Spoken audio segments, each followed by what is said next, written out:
E aí, já parou para pensar se uma frase pode ser sempre verdadeira, não importa o que aconteça? Ou então sempre falsa?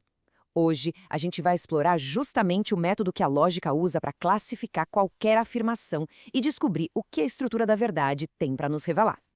Bom, o nosso roteiro é o seguinte: a gente começa lá na filosofia, com o trio clássico da verdade, depois vamos traduzir isso tudo para a linguagem da computação, conectar esses dois mundos e, por fim, botar a mão na massa, com a famosa tabela verdade, e descobrir por que, mesmo sendo perfeita, ela esbarra num limite bem impressionante. Então, a ideia aqui é usar a semântica da lógica para ir além do que uma frase diz e analisar a sua forma. Basicamente, a gente está construindo uma ferramenta para testar a própria estrutura do que é ser verdadeiro ou falso. Essa é a pergunta de US$ 1 milhão, né? Existe alguma proposição que seja verdade em todas as circunstâncias possíveis, sem exceção? E se existir, como a gente pode provar isso? É exatamente para responder a essas perguntas que a classificação de fórmulas existe. Ok, vamos começar a mergulhar nisso. A gente parte de três classificações clássicas, que têm raízes bem fundas na filosofia, sabe? Elas aparecem em obras como Tractatus de Wittgenstein e representam basicamente as três naturezas que uma proposição pode ter. A primeira é a tautologia. Pensa nela como uma verdade universal. É uma afirmação que é sempre, sempre verdadeira, não importa o cenário. A definição formal diz que o valor dela é verdadeiro para toda e qualquer valoração, ou seja, para todas as combinações de verdadeiro e falso que a gente possa imaginar. É a verdade lógica em sua forma mais pura. Do outro lado da moeda, a gente tem a contradição. Essa aqui é uma fórmula que é sempre falsa, em absolutamente todas as interpretações possíveis. Formalmente, o valor dela é falso para toda valoração V. É literalmente uma impossibilidade lógica. E, bem no meio do caminho, está a contingência. Sabe, são as proposições que a gente usa no dia a dia, elas podem ser verdadeiras em algumas situações e falsas em outras. A verdade delas depende, ou seja, é contingente ao cenário. Simples assim. E é aqui que a filosofia fica interessante. A ideia, inspirada lá em Wittgenstein, é que uma tautologia não é só um joguinho de palavras, não. Ela estaria revelando a própria estrutura da realidade, as regras do jogo que o universo, de certa forma, é obrigado a seguir.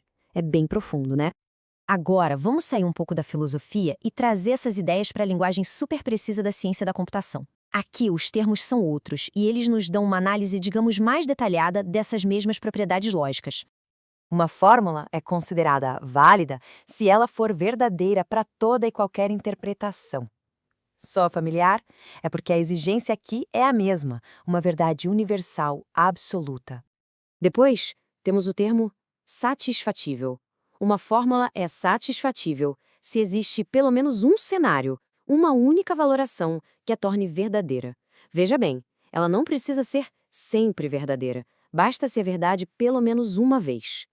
Uma fórmula refutável, por sua vez, é aquela que a gente consegue provar que é falsa. Basta que exista um único cenário que a torne falsa. Ela não precisa ser sempre falsa, só não pode ser a prova de balas, digamos assim. E por último, insatisfatível. Essa é a condição mais forte de falsidade que existe. Significa que não há nenhuma, absolutamente nenhuma valoração que consiga tornar a fórmula verdadeira. É impossível de satisfazer. Certo. Então agora a gente tem dois conjuntos de termos, um da filosofia e outro da computação. E como eles se encaixam? A verdade é que são só duas linguagens diferentes descrevendo as mesmas ideias. Vamos mapear essa conexão agora. E olha só como essa tabela deixa tudo claro. Uma tautologia, por ser sempre verdadeira, é, obviamente, válida e também satisfatível. Uma contradição, por ser sempre falsa, é insatisfatível e, consequentemente, refutável. E a contingência? Bom, ela é o depende. Às vezes verdade, às vezes falsa. Por isso, ela é tanto satisfatível quanto refutável. Beleza, já entendemos as classificações. Mas como é que a gente faz, na prática, para saber em qual classe uma fórmula se encaixa? A resposta é o método mais fundamental de todos, a tabela verdade. Então, o ponto-chave aqui é que a tabela verdade não é só um desenho bonito. Ela é um algoritmo. É como uma receita de bolo, uma sequência de passos que, se a gente seguir direitinho, garante uma resposta sobre a natureza de qualquer fórmula. E o processo é bem mecânico, olha só. Primeiro, a gente conta as variáveis, que chamamos de n. Com esse número, a gente constrói a tabela, com 2 elevado a n linhas, para cobrir todas as combinações possíveis. Depois, é só ir preenchendo, calculando o valor de cada pedacinho da fórmula até chegar no resultado final de cada linha. O método da tabela verdade parece perfeito, né? É garantido, é mecânico, só que ele tem um calcanhar de Aquiles, um problema que faz com que ele se torne impraticável muito, mas muito rápido. E o problema é exatamente esse.